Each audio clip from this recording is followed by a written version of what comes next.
வீசுகின்றார். உள்ளே வந்து அடித்தாடுகின்றார். அது 6 ஓட்டங்களை பெற்றுக் கொடுக்கும் போல் இருக்கின்றது. செஞ்சுரி பெறப்படுகிறது. இப்போது மிகவும் சிறப்பாக 130 பந்துகளில் 12 பவுண்டுகள் பார்ப்போம். ஆம், அங்கே 12 பவுண்டுகள் மற்றும் 2 6 ரன்களாக தனது 100வது ஓட்டத்தை பெறுகிறார் கிருபாகரன். மிக மிக சிறப்பாக ஆடி இந்த 110வது அத்தியாயத்தின் முதலாவது செஞ்சுரியாக கருதப்படுகிறது.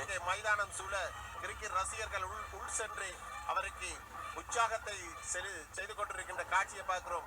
பெரியவர்கள் மட்டுமில்ல, அங்கே குழந்தை பிள்ளைகள் கூட அங்கே உள் சென்று அந்த 100 ஓட்டங்களை பெற்றதற்கான வாழ்த்துக்களை தெரிவித்துக் கொண்டிருக்கிறது. அந்த 100 ஓட்டத்தை அவர் 6 ஓட்டங்களுடன் பூர்த்தி செய்து இருந்தமை மிகவும் சிறப்பானதாக காணப்படுகிறது.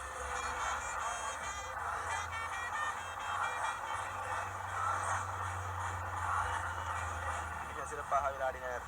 ஒரு நிலையில் 164 ஓட்டங்களுக்கு 6 விக்கெட்டுகள் இழந்தாலும் தற்போது 264 ஓட்டங்கள் வரை எடுத்து செல்வதற்கு ஒரு முக்கிய